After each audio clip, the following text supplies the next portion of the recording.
Welcome my friend. आज से हम कोशिश करते हैं कि एक नए सफ़र पे निकला जाए और जो 2024 में आने वाला जो प्रीलिम्स है 28 मई को, उसके हिसाब से हम प्रीवियस ईयर्स के क्वेश्चन का एनालिसिस करें। और इसी कड़ी में आज से शुरू करते हैं हम अर्थशास्त्र का, इकोनॉमी, अर्थव्यवस्था के पुराने एमसीक्यूज, ताकि हमको पता चले कि किस टाइप से क्वेश्चन पूछता है और उसको किस तरीके से देखना चाहिए, क्या क्या पढ़ना चाहिए। और हम लगभग रोज़ाना 10 क्वेश्चन प्रीवियस ईयर्स के देखेंगे। और इसी क्रम में 2019, 2020, 2021, 2022 और 2023 पिछले 5 सालों के प्रश्न जो है सभी विषयों के देखेंगे। तो शुरुआत हम जो है आज से अर्थशास्त्र से करते हैं, इकोनॉमी से, अर्थव्यवस्था से करते हैं। तो आज का ये देखते हैं और रोज़ हमारा यही क्रम पर डे 10 क्वेश्चन का चलता जाएगा। इसके अलावा हम जो भी पढ़ने में अन्य चीज़ें जो लाएंगे वो इससे अलग रहेंगी, ये तो रहेगा ही, कॉमन रहेगा ये। तो शुरू करते हैं आज का। आज के प्रश्नों में जो सेगमेंट है बुक में वो बटा हुआ है, ये है भारतीय अर्थव्यवस्था का ढांचा। और इस टॉपिक से 2020 और 21 में जो प्रश्न आए हैं, 2021 और 2022 में जो प्रश्न आए हैं, हम उनको देखेंगे। तो शुरू करते हैं। क्वेश्चन नंबर 100, निम्नलिखित में से किसी अर्थव्यवस्था में मुद्रा गुणक में वृद्धि होती है? मुद्रा गुणक का मतलब होता है मनी मल्टीप्लायर। मुद्रा गुणक में वृद्धि होती है, तो इसके कहने का मतलब है कि जो मुद्रा गुणक का मतलब कि जैसे जो करेंसी होती है वो बार बार कैसे अपनी साख सृजन की क्षमता को पैदा करती है। और इस टॉपिक को आगे चल के हम जब इकोनॉमी के अभी लेक्चर शुरू करेंगे तो वहाँ भी समझेंगे कि मुद्रा गुणक क्या होता है।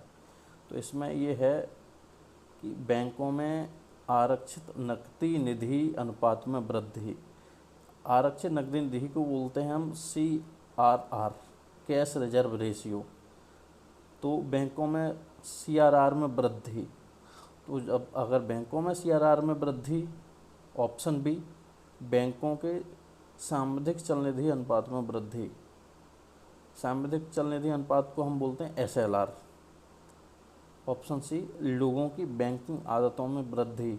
और ऑप्शन डी, देश की जनसंख्या में वृद्धि। तो यहाँ समझने की बात यह है कि अगर हम CRR को बैंक जमा करेंगे तो CRR बैंकों को RBI के पास जमा करना पड़ता है, तब तो बैंकों के पास पैसा कम रहेगा, तो साख सृजन क्षमता तो कम होगी। ऐसे ही SLR को भी प्रोविजनिंग के तौर पे रखना होता है अपने पास में, ऋण देने के बदले में। वो भी लोन मतलब ऋण नहीं दे सकते, तो वो भी साख सृजन का काम नहीं करेगा। हाँ, लोगों की बैंकिंग आदत में वृद्धि, ये इससे ज़रूर, अगर लोग बैंकिंग एक्टिविटीज़ में ज़्यादा भूमिका निभाएंगे तो ऋण देना, जमा करना, तो इससे ज़रूर लाभ होगा। तो यहाँ पे ऑप्शन हमारा सी हो जाएगा। और इसी हिसाब से जिसने भी थोड़ा पढ़ा है इसको अच्छे से सोच के मार सकते हैं, इसमें कोई समस्या है नहीं।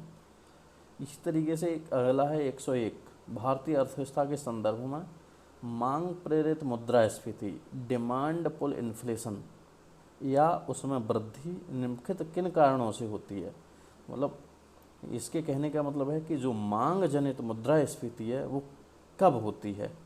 तो स्टेटमेंट 1, ऑप्शन 1, विस्तारकारी नीतियाँ, एक्सपेंसरी पॉलिसीज होगा यहाँ पे, विस्तारकारी नीतियाँ। 2 नंबर पे है राजकीय प्रोत्साहन। नंबर 3, मुद्रास्फीति सूचकांकन मजदूरी, इन्फ्लेशन इंडेक्सिंग वेजेज, उच्च क्रय शक्ति और बढ़ती ब्याज दर। तो जो भी कॉन्सेप्चुअली चीज़ों को समझता होगा तो ये भी बहुत कॉन्सेप्चुअल वाला क्वेश्चन है कि अगर नीतियाँ बहुत विस्तारकारी अपनाई जाएंगी तो लोगों के पास पैसा ज़्यादा जाएगा, और जब पैसा जाएगा तो मांग बढ़ेगी, तो मांग बढ़ेगी तो मांग जनित मुद्रास्फीति भी बढ़ेगी। इसी तरह से लोगों के अगर पास पैसा जाएगा तो जो 4 नंबर पे उच्च क्रय शक्ति, तो लोगों की क्रय शक्ति बढ़ेगी। तो ये भी होगा और ये भी होगा, 1 भी होगा और 4 भी होगा। इसी तरह से सरकार यदि राजकीय प्रोत्साहन, मतलब सरकार अपने कल्याणकारी चीज़ों पे खर्च ज़्यादा करेगी, राजकोष ये व्यय ज़्यादा करेगी, तो लोगों के पास पैसा ज़्यादा आएगा, तो फिर उनकी मांग बढ़ेगी, तो ये भी सही होगा। अगर ब्याज दर बढ़ाई जाती है तो लोग ऋण कम लेंगे तो लोगों के पास पैसा कम रहेगा, तो ये तो इसके विपरीत प्रभाव डालेगा। तो ये नहीं होगा, तीसरा भी नहीं होगा, 1, 2 और 4 ये भी सोच के कर सकते हो, इसमें भी कोई समस्या नहीं है। ऐसे ही क्वेश्चन नंबर 102, आर्थिक मंदी के समय निम्नलिखित में से कौन सा कदम उठाए जाने की सर्वाधिक संभावना होती है। मतलब यदि मंदी है, इकोनॉमिक आर्थिक मंदी है, तो उस समय कौन से कदम उठाने की सर्वाधिक संभावना रहती है। तो ये है कर की दरों में कटौती के साथ साथ ब्याज दर में वृद्धि करना। ऑप्शन बी, सार्वजनिक परियोजनाओं पर व्यय में वृद्धि करना। ऑप्शन सी, कर की दरों में वृद्धि के साथ साथ ब्याज दर में कमी करना। ऑप्शन डी, सार्वजनिक परियोजनाओं पर व्यय में कमी करना। अब आर्थिक मंदी को दूर करना है तो इसका मतलब ये है कि हमको, मतलब सरकार को पैसा ज़्यादा खर्च करना पड़ेगा, और ये ऑप्शन डी है कि सार्वजनिक परियोजनाओं पर व्यय में कमी करना। तो अगर व्यय कम करेंगे तो पैसा कम जाएगा, और अगर पैसा कम जाएगा तो मांग और कम पैदा होगी, तो मंदी बढ़ेगी ना कि कम होगी। तो ये कट जाएगा, ये तो नहीं होगा। साथ में ऑप्शन ए है कि कर की दरों में कटौती के साथ साथ ब्याज दर में वृद्धि करना। अगर कर की दरों में कटौती, चलो ठीक है, उससे तो पैसा बचेगा, लेकिन ब्याज दर में वृद्धि करने से जो इकोनॉमिक एक्टिविटीज़ हैं, लोग ऋण वगैरह लेंगे, और ब्याज दर ज़्यादा हो जाएगी तो लोग कम लोन लेंगे, लोन कम लेंगे तो लोगों के पास पैसा कम रहेगा।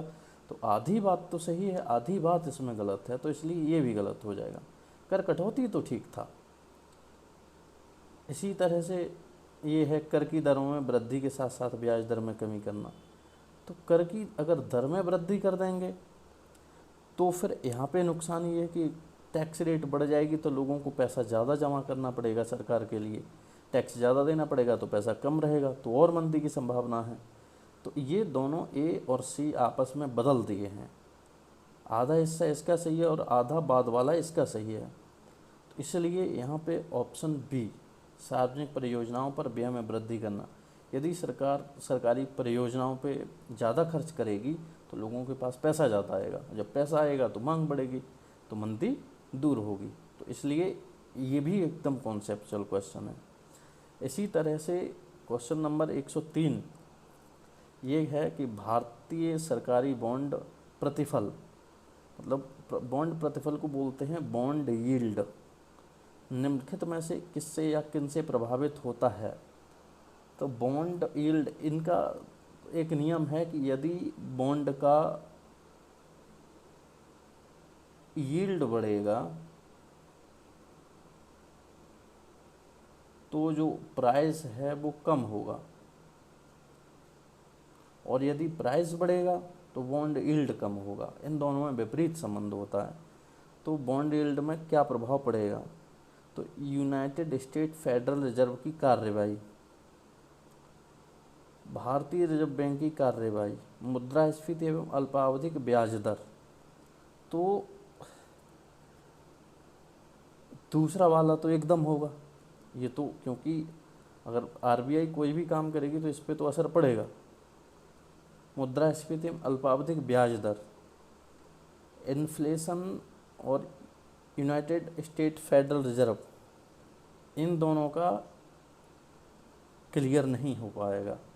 तो अब हम 2 के हिसाब से देखें तो एक तो जा रहा है, 3 बचे अगर यहाँ पे एलिमिनेशन करें। हालांकि इस बार ज़रूर एलिमिनेशन नहीं था, बहुत 2-4 क्वेश्चन थे, पर हम एक बार से ही ये नहीं कह सकते कि पूरा आगे तक का ट्रेंड बदल गया। और होगा यही कि जो कोचिंग वाले हैं वो सारे वैसा ही ट्रेंड ला देंगे जैसा इस बार ले आया। अगली बार वो बदल देगा तो फिर उसके पीछे पीछे भागेंगे। तो यहाँ पे देखने की ज़रूरत ये है कि फेडरल रिजर्व की कार्रवाई का भी ज़रूर असर पड़ता है, क्योंकि अगर वहाँ ब्याज दर बढ़ जाएगी तो लोग यहाँ से पैसे निकालना शुरू कर देंगे। तो जहाँ तक है वहाँ तक यहाँ पर 1 और 2 होना चाहिए, लेकिन ये थोड़ा अप्लाइड है कॉन्सेप्ट पे, लेकिन अप्लाइड है, इसलिए ये थोड़ा हम रख देते हैं। और 103 अगर हम आंसर देखें तो 103 का डी आंसर जो है डी है, मतलब तीनों हैं। हाँ, क्योंकि मुद्रास्फीति और ये तो काम करेगा ही, ये भी काम करेगा, इसलिए 103 का डी है आंसर। 103 का आंसर डी है। इसी तरह से 104 नंबर प्रश्न है। तो 104 नंबर प्रश्न कहता है कि भारतीय अर्थव्यवस्था के संदर्भ में निम्नलिखित कथनों पर विचार कीजिए। स्टेट 1, यदि मुद्रास्फीति अत्यधिक है तो आरबीआई संभावित रूप से सरकारी प्रतिभूतियां गवर्नमेंट सिक्योरिटीज खरीद सकता है। ऑप्शन स्टेटमेंट 2, यदि रुपए का तेजी से मूल्यह्रास डिवेल्युएशन मूल्यह्रास हो रहा हो तो आरबीआई बाजार में डॉलर का संभावित रूप से विक्रय कर सकता है। और स्टेटमेंट 3, यदि यूएसए या यूरोपीय यूनियन में ब्याज दरें गिरती हैं तो इससे संभावित रूप से आरबीआई की डॉलरों की खरीद प्रेरित हो सकती है। अब ये एकदम कॉन्सेप्चुअल क्वेश्चन है। जैसे यदि मुद्रास्फीति अधिक है तो आरबीआई बैंक से संभावित रूप से गवर्नमेंट सिक्योरिटी खरीद सकता है। नहीं, खरीदेगा नहीं, क्योंकि अगर आरबीआई सिक्योरिटी खरीदेगा तो इसका मतलब उसको पैसा देना पड़ेगा मार्केट में, और अगर पैसा मार्केट में पहुंचेगा तो लोग उसको और ज़्यादा खर्च करेंगे, तो इससे तो मुद्रास्फीति और बढ़ जाएगी। तो इसलिए अगर मुद्रास्फीति अधिक होती है तो आरबीआई सरकारी सिक्योरिटी बेचता है ताकि पैसा हाथ में आ जाए, उसके मार्केट से पैसा आ जाता है तो वो लिक्विडिटी कम हो जाती है, तो मुद्रास्फीति नियंत्रित हो जाती है। तो इसलिए पहला वाला गलत है। यहाँ प्रतिभूतियाँ बेचता होता तो सही होता। इसी तरह स्टेटमेंट 2 स्टेटमेंट कहता है कि यदि रुपए का तेजी से मूल्यह्रास हो रहा हो तो आरबीआई बाजार में डॉलरों का संभावित रूप से विक्रय कर सकता है। हाँ, ये स्टेटमेंट सही है कि अगर रुपए की जो वैल्यू अगर कम हो रही है तो रुपए की वैल्यू को रोकने के लिए आरबीआई अपने रिजर्व से डॉलर बेच देती है। तो जब डॉलर की सप्लाई बढ़ जाती है तो फिर रुपए की कीमत बढ़ने लगती है, घटने की जगह स्थिर हो जाती है, रुकने लगती है। इसी तरह से ये है तीसरा स्टेटमेंट कि यूएसए या यूरोपीय यूनियन में संघ में ब्याज दरें गिरती होती तो इससे संभावित रूप से आरबीआई की डॉलरों की खरीद प्रेरित हो सकती है। हाँ, यदि इनमें ब्याज दरें गिरेंगी यूएसए में या यूरोपीय यूनियन में, और अगर भारत में ब्याज दरें ज़्यादा हैं तो वहाँ के निवेशक भारत में निवेश करेंगे, और अगर भारत में निवेश करेंगे तो वो निवेश डॉलर में होगा। तो जब डॉलर में होगा तो आरबीआई के लिए ये अनुकूल है कि उस समय डॉलरों को खरीद सकती है। तो ऑप्शन 2 और 3 एकदम कॉन्सेप्चुअल है, तो इसका आंसर बी होगा। और इसी तरह से क्वेश्चन 105, भारतीय अर्थव्यवस्था के संदर्भ में मुद्रास्फीति सहलग्न बॉन्ड इन्फ्लेशन इंडेक्स्ड बॉन्ड के क्या लाभ हैं। अब ये इन्फ्लेशन इंडेक्स्ड बॉन्ड का मतलब होता है कि जो इन्फ्लेशन है, जो बॉन्ड होते हैं जिस पे सरकार मतलब संसाधन या पैसा जुटाती है, या कंपनियां भी पैसा जुटाती हैं, तो कुछ बॉन्ड होते हैं जो मुद्रास्फीति को समायोजित करके जारी किए जाते हैं कि अगर मुद्रास्फीति बढ़ेगी तो उनकी ब्याज की दरें भी, उनको जो रिटर्न है वो भी थोड़ा ज़्यादा मिलेगा। लेकिन ऐसे में जो ब्याज की जो दर होती है वो औरों की अपेक्षा थोड़ी कम होती है, क्योंकि यहाँ सुरक्षा ज़्यादा है। इसलिए अन्य में जहाँ मुद्रास्फीति समायोजित नहीं होती है वहाँ ब्याज दर ज़्यादा होती है, क्योंकि वहाँ रिस्क ज़्यादा होता है। और इकोनॉमी में रिस्क का ही है सारा सिस्टम, कि जहाँ रिस्क ज़्यादा होगा वहाँ प्रॉफिट भी ज़्यादा होने के चांस रहेंगे। तो 105 का स्टेटमेंट ये कह रहा है कि सरकार इन्फ्लेशन इंडेक्स्ड बॉन्ड के रूप में अपने ऋण ग्रहण पर कूपन दरों को कम कर सकती है।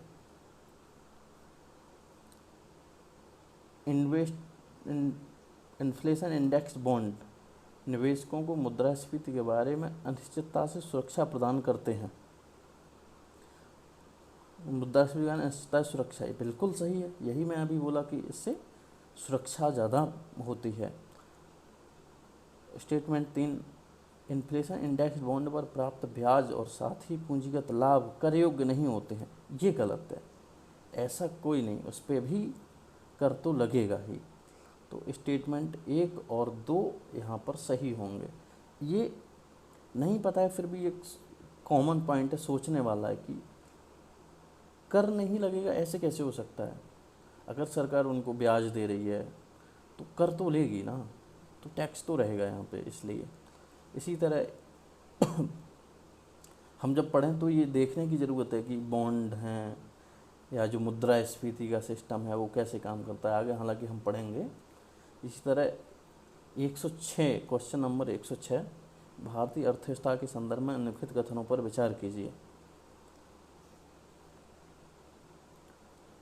घरेलू वित्तीय बचत का एक भाग सरकारी ऋण ग्रहण के लिए जाता है। स्टेटमेंट 2, नीलामी में बाजार संबंधित दरों पर जारी दिनांकित प्रतिभूतियाँ मतलब डेटेड सिक्योरिटी आंतरिक ऋण का एक बड़ा घटक होती हैं। तो ये हर साल इकोनॉमिक सर्वे वगैरह जब आता है तो हर साल उसे पता चलता है कि सरकारी देनदारी है कितनी है, सरकार की लेनदारी कितनी है, सरकार कौन से सेक्टर से सबसे ज़्यादा ऋण लिया गया है, तो और एक्सटर्नल सोर्सेज से किससे सबसे ज़्यादा किस चीज़ में ऋण है, इंटरनल सोर्सेज से किस में ऋण है, लोन है। तो ये वहाँ से बनेगा ये क्वेश्चन। ये गलत है कि इसमें जो 22 में पूछा गया था डेटेड सिक्योरिटी, ये गलत था। बाजार आधारित परिसंपत्तियाँ सबसे ज़्यादा हैं आंतरिक ऋण में, और ये घरेलू वित्तीय बचत के एक भाग सरकारी ऋण ग्रहण के लिए जाता है। ये सच है कि जो हम लोग इन्वेस्ट करते हैं बैंक में जमा करते हैं तो वहाँ से एक हिस्सा बैंकों के द्वारा सरकार को भी ऋण के रूप में दिया जाता है। तो इसलिए या फिर उनकी सिक्योरिटी वगैरह खरीदी जाती है बैंकों के द्वारा, तो वैसे जाता है। तो इसलिए एक सही है, 2 गलत है यहाँ पे। ये आपको इकोनॉमिक सर्वे पढ़ने से तब बनेगा, ऐसे नहीं बनेगा। वहीं ये है कि निम्नलिखित कथनों पर विचार कीजिए। स्टेटमेंट 1 है कि यूएस फेडरल रिजर्व की सख्त मुद्रा नीति पूंजी पलायन की ओर ले जा सकती है। स्टेटमेंट 2 है, पूंजी पलायन वर्तमान विदेशी वाणिज्यिक ऋण ग्रहण एक्सटर्नल कॉमर्शियल बोरोइंग वाली फर्मों की ब्याज लागत को बढ़ा सकता है। और स्टेटमेंट 3 है, घरेलू मुद्रा का अवमूल्यन एक्सटर्नल कॉमर्शियल बोरोइंग संबंधित मुद्रा जोखिम को घटाता है। अब ये कॉन्सेप्ट है इस पे, जैसे अगर यूएस फेडरल रिजर्व जो वहाँ का सेंट्रल बैंक है अगर टाइट मॉनेटरी पॉलिसी अपनाएगा तो इसका मतलब ब्याज दर ज़्यादा होगी, और अगर ब्याज दर ज़्यादा होगी और अगर भारत से मान लो ब्याज दर अमेरिका में ज़्यादा है, तो जो अमेरिका के जो निवेशक हैं अगर वहाँ ब्याज दर ज़्यादा होगी तो यहाँ से रुपये निकाल लेंगे और वो अपना निवेश अमेरिका में करेंगे, तो निकालेंगे तो यहाँ से पूंजी का पलायन होगा। तो इसलिए ये स्टेटमेंट सही है कि पूंजी पलायन की ओर ले जा सकती है। इसी तरह पूंजी पलायन वर्तमान विदेशी वाणिज्यिक ऋण ग्रहण मतलब पूंजी पलायन से एक्सटर्नल कॉमर्शियल बोरिंग वाली फर्मों की ब्याज लागत को बढ़ा सकती है। बिल्कुल सही है कि अगर पूंजी पलायन बढ़ेगा तो जो एक्सटर्नल कॉमर्शियल बोरोइंग है वो मार्केट रेट पे लिया जाता है। अगर विदेशों से लिया जाएगा तो एक तो महंगा लिया जाएगा, ज़्यादा ब्याज दर पे लिया जाएगा, तो इस कारण से ब्याज की लागत कंपनियों की फर्मों की बढ़ जाएगी। तो ये भी स्टेटमेंट सही है। ये स्टेटमेंट देखने लायक है कि घरेलू मुद्रा का अवमूल्यन अगर वैल्यू गिरती है तो एक्सटर्नल कॉमर्शियल बोरोइंग से मुद्रा जोखिम को घटाता है। ये नहीं, अगर किसी देश की मुद्रा की वैल्यू कम होगी और अगर तुम दूसरे देश से उधार लेने जाओगे तो अगर जो निवेश करेगा उसको पता है कि तुम्हारी मुद्रा की वैल्यू या साख कम हो रही है, तो निवेश करने से थोड़ा हिचकिचाएगा, तो इसलिए वो और महंगा ब्याज दर पे हमको ऋण देगा। तो इसलिए ये जोखिम को और बढ़ाता है, ना कि घटाता है। इसलिए ये तीसरा स्टेटमेंट गलत हो जाएगा और 1 और 2 इसके सही आंसर होंगे। इसी तरह से स्टेटमेंट 108, भारत में निम्नलिखित कौन मुद्रास्फीति को नियंत्रित कर कीमत स्थिरता बनाए रखने के लिए उत्तरदायी है। तो इसका मतलब है कि इन्फ्लेशन को कौन कंट्रोल करता है। जब हम इकोनॉमी में हम इन्फ्लेशन को पढ़ेंगे तो समझेंगे कि सबसे सिंपल, बहुत सिंपल सवाल है कि मॉनेटरी पॉलिसी को जो इम्प्लीमेंट करती है, जो लागू करती है मुद्रास्फीति दर को, वो है आरबीआई। तो ये एकदम फैक्चुअल है, जिसने पढ़ा है और ये नॉर्मल पता होता है तो ये उससे हो सकता है। ये क्वेश्चन है, ये थोड़ा टफ है, ये पढ़ा है तो होगा, अन्यथा नहीं हो पाएगा। जैसे नॉन फंजिबल टोकन्स के संदर्भ में निम्नलिखित कथनों पर विचार कीजिए। वे भौतिक परिसंपत्तियों के अंकीय निरूपण, डिजिटल रिप्रेजेंटेशन को सुकर बनाते हैं, आसान बनाते हैं। भौतिक परिसंपत्तियाँ जैसे हमारा बॉन्ड हुआ, जैसे क्रिप्टो करेंसी हुई, बिटकॉइन वगैरह, तो ये चीज़ें डिजिटल एसेट में आती हैं। तो भौतिक परिसंपत्तियों के अंकीय निरूपण को सुकर बनाते हैं। ये अनन्य क्रिप्टोग्राफिक टोकन्स, ये अनन्य क्रिप्टोग्राफिक टोकन्स हैं जो किसी ब्लॉकचेन में विद्यमान हैं। उनका तुल्यता पर व्यापार या विनिमय किया जा सकता है और इसलिए उनका वाणिज्यिक लेन देन के माध्यम के रूप में इस्तेमाल किया जा सकता है। ये पहला स्टेटमेंट सही है, इसमें 1 और 2 हो सकते हैं, लेकिन ये हर किसी को नहीं आएगा। ये जिसको पढ़ा है उसको ही आएगा या फिर किसी का तुक्का लग जाए, लेकिन श्योर नहीं है कि आ जाएगा। तो इसका ए या बी ही होगा, जहाँ तक वहाँ तक ए होगा ऑप्शन। अब हम इसका आंसर देखते हैं कि 109 का आंसर क्या है। तो 109 का आंसर ए है। तो इसी तरह से यहाँ पे इनका तुल्यता पर व्यापार या विनिमय किया जा सकता है और इसलिए उनका वाणिज्यिक लेन देन के माध्यम के रूप में इस्तेमाल किया। तो वाणिज्यिक लेन देन नहीं हो सकता, क्योंकि जो बिटकॉइन है वो एकदम हमारे यहाँ अलाउ ही नहीं है। तो इसलिए ये वाणिज्यिक लेन देन अगर पकड़ सके कोई, तो यहाँ से इसको काट सकते हैं तीसरे स्टेटमेंट को। और अगर तीसरा काटेंगे तो 3 कट रहे हैं, सिर्फ 1 बचता है जो कि आंसर बनता है। यहाँ एलिमिनेशन काम करेगी। एलिमिनेशन भी बताएंगे साथ साथ में, और ये भी बताएंगे कि और तरीके क्या हो सकते हैं, क्या कॉन्सेप्चुअल है, या फिर जैसे इकोनॉमिक सर्वे को पढ़ने से कैसे क्वेश्चन बन सकते हैं, क्या पढ़ना है इकोनॉमिक सर्वे में, ये चीज़ें। तो जैसे 100, अब हम क्वेश्चन का देखते हैं कि 100 का हमने सी बताया था, 100 का सी है। ऐसे ही 101 का ए है, हमने किया था, ए है। 102 का बी है, 103 का डी है। हालांकि ये थोड़ा सा टफ है, बॉन्ड यील्ड वाला, ये टफ है, ये गलत भी हो सकता है, सही भी हो सकता है, ये अपने पढ़ने के ऊपर है। इसी तरह 104 का आंसर बी है, 104 का ये वाला है, बी है। 104 का बी मारा है हमने। यहाँ हमने समझाया भी था कि कैसे आरबीआई डॉलरों को खरीदती है या कब बेचती है। 105 का हमने ए मारा है, जबकि 105 का ए है, 105 का ए आंसर है हमारा। इसी तरह 106 का सी है और 106 सी दोनों। तो 106 सी, हाँ। अब ये नीलामी में बाजार संबंधित दरों पर जारी डेटी सिक्योरिटी आंतरिक ऋण का एक बड़ा घटक होती हैं। हाँ, ये दोनों हैं। ये गलती से मैंने ठीक से देखा नहीं इसको, मतलब सच ये कि ये वाला पॉइंट फ़िलहाल ये उस समय का है, पिछली साल का, तो मेरा मिस है, इसलिए ये तो सही है। ये तो एकदम कॉन्सेप्चुअल है, ये इकोनॉमिक सर्वे से होगा, तो इसको पढ़ने से हो जाएगा ये कि इसका सी है ना कि ए है। बाकी 107 का हमने देख ही लिया था, 107 का ए ऑप्शन है, हमने एक ए ही लगाया है। 108 का तो एकदम क्लियर डी ही है।